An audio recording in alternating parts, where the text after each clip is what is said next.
All right, welcome everybody to episode 2 of the Inside Track podcast. I'm your host, Ben Kudla with the Equibase Company.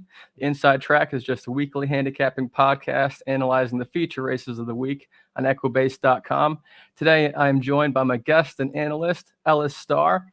Ellis is a national racing analyst for Equibase, with his analysis and selections for many of the top races in North America, found via the weekly feature race blogs at Equibase, America's Best Racing, and other websites. Ellis also publishes Races of the Day, Race of the Week analysis and selections on websites of tracks like Keeneland and Santa Anita, as well as wagering sites AmWager and Keeneland Select. You can follow Ellis's insights on X at UberCapper. So, Ellis, thank you for joining me. Hey, Ben, thanks for having me. Really excited about this series we're doing and also this weekend's races because it looks like we're going to get some fantastic weather around the country, fast and firm opening weekend at Del Mar, and then, of course, these great races at Monmouth and a couple of nice ones at Saratoga, too. It's true. It's an absolutely great weekend of racing, and very excited about Del Mar opening day as well. And with that, we do have a couple Equibase promotions I like to point out. So for just $99, you can get a quarterly Raceland subscription. For $99, you can get a quarterly premium past performance subscription. Those links and promo codes will be in the video description below, as well as on social media and equibase.com. So we also have a promo for Saratoga premium PPs. And with Del Mar opening day coming up on Saturday, you can get 31 past performances for the whole meet for just $50. So that link to that promotion will be in the video description below, as well as socials and equibase.com. So today we'll be handicapping the two big races at Monmouth, or a couple of them. So you got the Race 11 Grade 2 600,000 United Nations Stakes, about 1 3/8 on the turf for 3-year-olds and up. And also the feature race of the card, the Grade 1 $1 million Haskell Stakes, 1 1/8 on the dirt for 3-year-olds. So we're going to start off with the United Nations Stakes here. Big field of 12, really good wagering race, handicapping race. So what do you think about this race? Who are your picks? Who do you not? Who do you like? Well, these races, when you get to marathon races, it's always been my experience, marathon racing being 11 furlongs or more. Most people think 11 to 12. The weight has to go to horses that have run the distance and then run the distance at the class and then run the class. So in that order, in that case, I'm going to start with Starting Over, number 11, who just won the Mac D'Armida Stakes, even though just was March 2nd, a similar Grade 2 race to the United Nations, the exact same distance, 11 furlongs on the grass. And it was a really good effort. And folks that probably follow racing and follow me, follow a lot of handicappers, will note that he joined the barn of Mike Maker back in, when was it? He joined the barn of Mike Maker last June, moving from Robert Falcone. And Maker has a tendency of taking these horses and finding marathon stars out of them. So we're going to watch this race, and we can go ahead and click on the video first. This is the first race he wore blinkers, by the way, and when we can identify why a horse ran a race that's exceptional, we can also help determine whether it can be repeated. So we can run this video, Ben, and see what he's doing here. He is the gray horse in this video, and he is Number 4, I think. Number 4, and I believe he's one off the rail because he'll be in the hot pink. Yeah, right there. Yep. And he's starting out there, and he will start just coming off the rail at this point. This video. All right, here we go. Okay.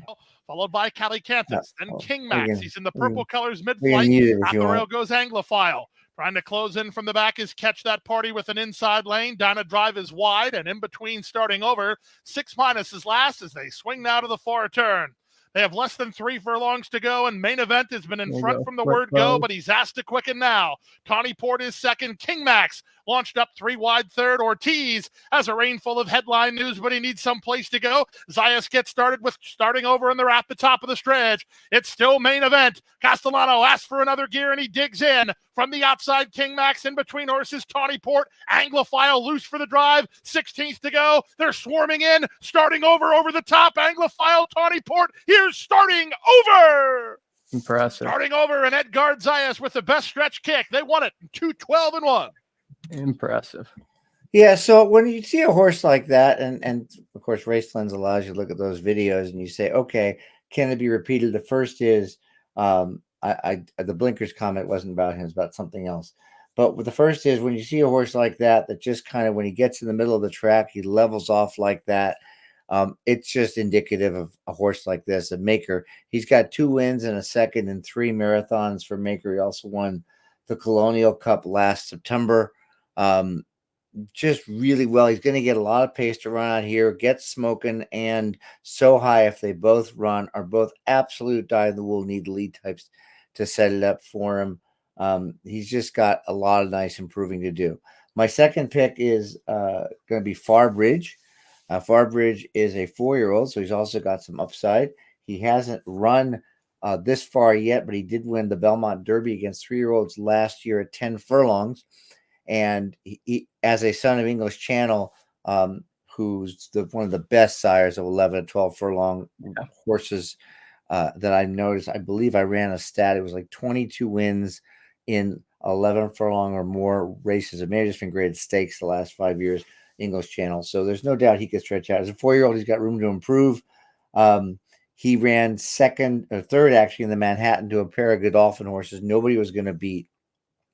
And it was probably the best race of his life. It definitely was the highest equibase speed figure of 120. To put it in perspective, starting over 114 and 118 of his last 2 and 104 last year. So he's even better this year than last. Farbridge earned a 114 figure so in the Belmont Derby. So that puts it on par with his effort, his best effort this year, which was when he was second in the McKnight. So Farbridge definitely a contender, maybe a little bit heavier. We'll see. Because he's Ortiz as riding Farbridge for Christophe Clement, but definitely a contender. And he's normally been out of the money one time in 10 starts. So definitely a horse to use in exactas and trifectas, even if his odds are too low for a win bet. The last one is Webslinger, who ran 11 furlongs for the first time in his most recent race, June 15th at Churchill. It was a listed stakes with a $165,000 purse, but he ran very well. 11 furlongs again. He got up. He ran a 115 figure. He rallied from 6th on the turn to 4th, and he went drawing away. He's a 4-year-old also, so he has improving to do. And 2 others to consider are Fort Washington and Running B. They dead heated for the win in the Monmouth Stakes, a grade 3 over the course. It was a lot shorter, 1.125 miles. Running B is probably better bred for 11 furlongs because he's a son of English Channel. But Port Washington's in the hands of Shug McGee. They both ran well. I'm probably going to use them in second on exactas. So real quick on a strategy. I don't know if you want to get to that now, but I'll get it out of the way. Absolutely. Starting over is a win bet for me at 5-2. Farbridge and Webslinger at about 3-1, but you're not going to get that on Farbridge. I might make a second smaller win bet. And then I want to box those 3. Webslinger starting over in Farbridge and play a second exacta, which is Webslinger starting over in Farbridge over those same 3 plus Fort Washington and Running B in case they get second. I think in a race like this with 12 horses, there'll be a couple of horses at 10, 15-1 that you might want to throw in the exacta. So that's how I see the United Nations. Oh, absolutely. I love it. I love those Christophe Clement and Mike Maker numbers. Same with English Channel. I'll go a little different route here. I'm going to go with Webslinger as my top play. Besides Adamo, I think he's by far the best class in the race. Best late pace rating in the race, 123.5. Best average speed in the race with a 108 equibase speed figure. He's got really consistent numbers. He's ran 100 plus in his last 8 starts. But for me, I know he won that listed stakes, but I think he just ran absolutely fantastic in the Grade 1 Turf Classic at Churchill in May. I know he got third, but he rocketed from second to last, and it was 4 wide going into that lane, and looked like he was going to win that race from the middle of the track, but he just kind of came up a bit empty. But he's 1 for 1 at this distance of 1 3/8 and 1 for 1 at Belmont. I am a bit wary on Luis Saez picking up that mount today, and Jose Ortiz taking Farbridge. He's ridden them both, and he chose Farbridge on Saturday. And also, Saez and Cassie have not won a turf route graded stakes together in the last 3 years. They're actually 0 for 5. But taking that all into account, Webslinger has beaten Farbridge in 3 out of their 4 outings together. And maybe we'll get a quicker pace on Saturday with Get Smoking, Running B, So High, and Townie Point, who really all kind of have a chance of being aggressive for the lead. just like in that listed stakes, the Sherwood, he went 48 and 2/5 seconds for the first quarter. And, he was able to rally and win by half a length back in June. I think he's going to run a really big race. I'm hoping for a price on him. We don't have the morning lines yet, but, that's the top play I'm going. I also agree with you on starting over. That really nice effort last time out in the grade 2 Mac Diomeda as we watched. What a nice little stretch run and big surge at the end. And, you look at the last 2 races he had before that, he got 2nd and 6th, but, he had some tough trips. He's bumped at the break in the grade 1 Canadian International, and then he's bumped at the break, then also was shifting out in the 6th path, turning in the lane. So he's had some tough trips before that. And, before he could be coming into his own here. So he's 1 for 1 at Monmouth and 1 for 1 at mile and 3/8 and breezing really well at Balma with a bullet work back on June 22nd, going 5 furlongs and 102 flat. So we'll see. And then, I also like Farbridge, like you said, he'll be my 3rd pick. Christophe Clement and Jose Ortiz in the last 3 years, they got a 31% win percentage together and 69% in the money. And like I said, Ortiz chose his horse over Web Slinger. Look at that 120 last time out, like you said, in the grade 1 Manhattan. And since 1991, Clement actually wins at 17% with horses whose last start was their career best Equibase speed figure. So that's hard to look over. Might not be the best, but winning 60 of 348 starts in the last 20 odd years, pretty good. Consecutive improving speed figures since the grade 3 back at Kentucky Downs in September last year. So he could be coming into his own as well. And he's never really been at this distance, but he had the nice win going 1.25 miles, winning that grade 1 Belmont Derby by a length last July. So those are my top 3. I'm going to go with doubles. I'm going to take those 3 and wheel it to Dornick in the Haskell, but we'll get to that. So those are our plays. Let me add a couple of things you said. You mentioned the Canadian International Stakes for handicappers out there. We look at the Canadian International. If you look at the PPs and you see the condition of the turf, that was a yielding course. You could draw a line through that because he's going to get firm, and his starting overs races on firm or the win, the second, and the win. So another reason to ignore the Canadian International. Also, is the last race for a layoff, which often is a race you can ignore if the horse has good form and then all of a sudden went off in the layoff. Is the horse was at the end of its campaign that year, so have to consider those factors as well. 100%. Good deal. All right, well, let's move on over to the feature race of the card. Race 12 at Monmouth this Saturday, July 20th. The grade 1 $1 million Haskell Stakes, going 1 1/8 miles in the dirt for 3-year-olds. So last year's winner, Go Rocket Ride, for trainer Richard Mandela with Mike Smith in the irons. Really exciting stretch run where it looked like Derby winner Mage was going to pass him up, but Go Rocket Ride surge at the end and win by a length and 3/4. We just got a field of 8 here. However, as we saw, Fiercest might scratch if Mindframe's going to stay in, and Fiercest might go to the Jim Dandy. And Danny Gargan for Dornick was also pretty disappointed with that inside draw. He might have mentioned that he might skip the Haskell. Hopefully not, but we shall see. So who do you like here in this grade 1 for 3-year-olds? Well, so this is our race of the week, and there's a lot of analysis here. Let me start by talking about looking at the pace of the race, and we'll look at some videos in a second. But I don't know why Gargan's upset about the rail. The 1 or 2 post is where Dornock could be, because there's other speed in the race. I see one scenario where Tuscan Sky goes to the lead. He's got the 3 post.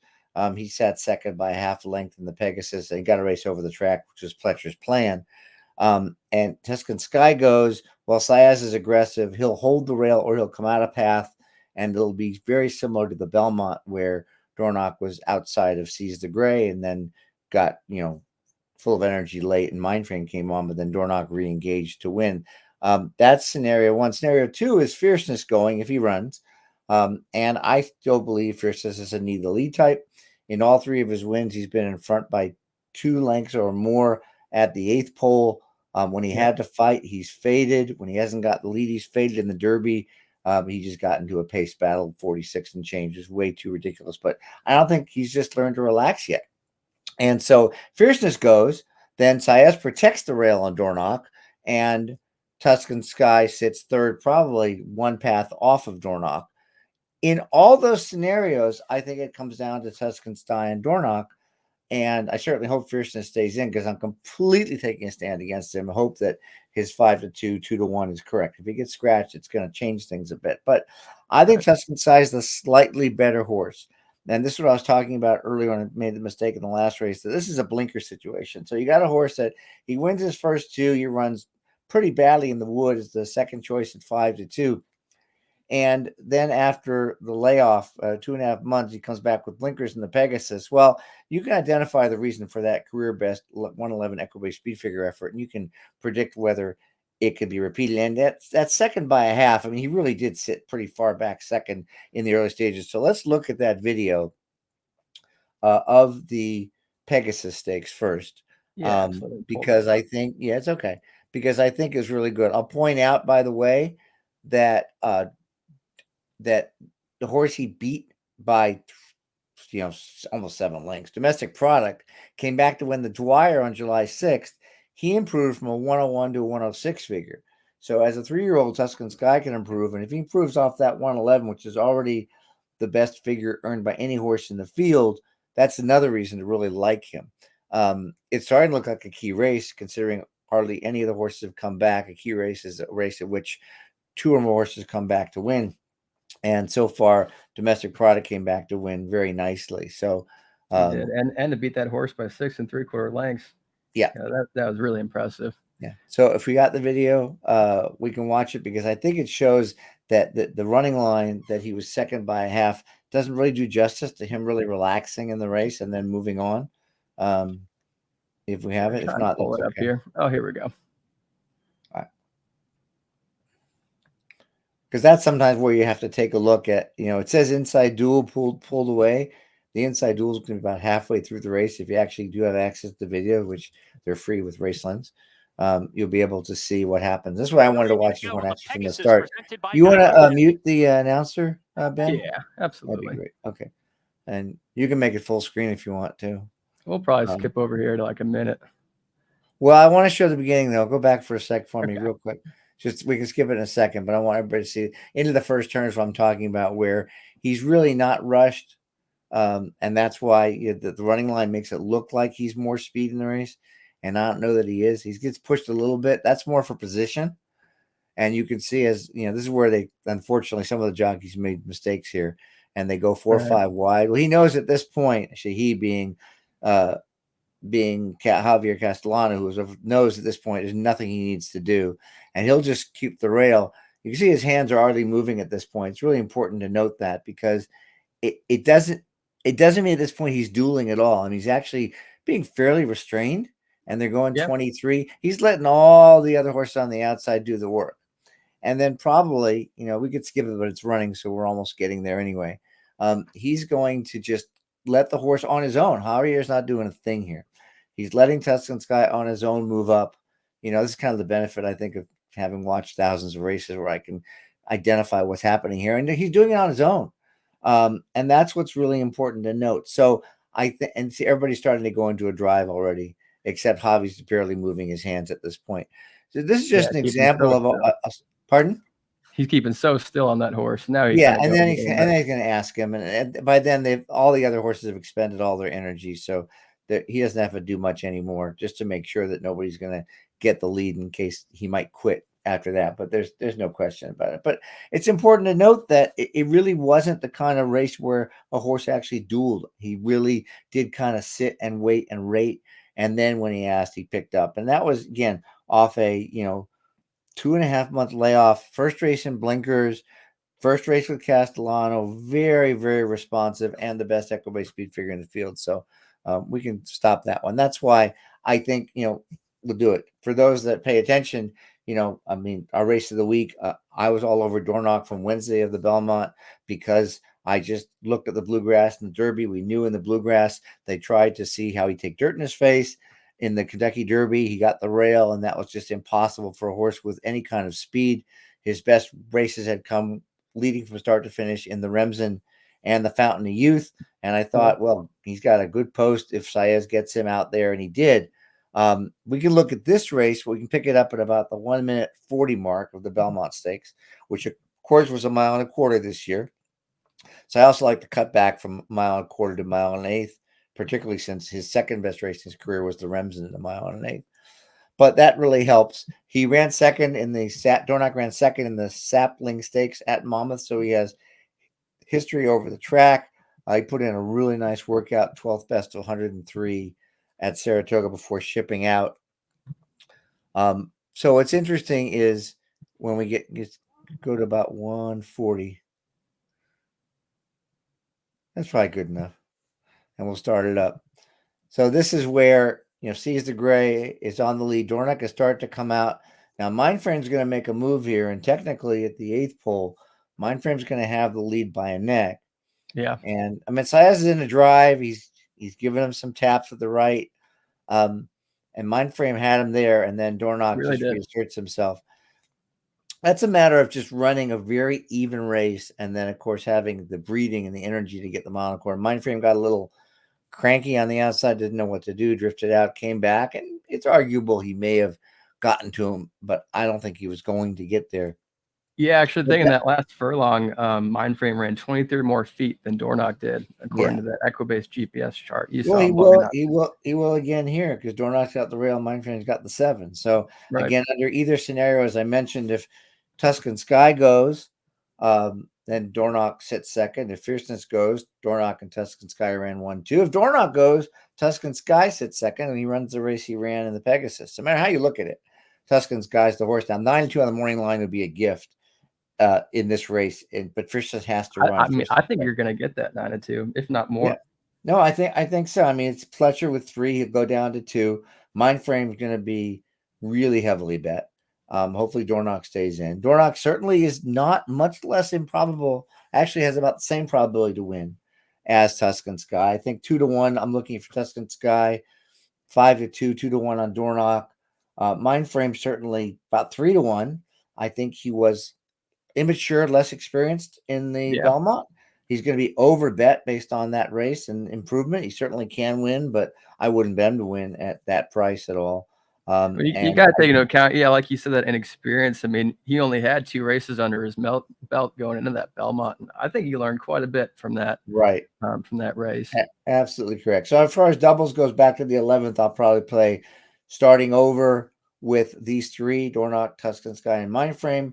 And then I'll play all 3 I mentioned, the 11th, starting over Farbridge and Webslinger with just Tuscan Sky. Play 2 doubles. I hit it twice if starting over wins and Tuscan Sky wins. What do you think?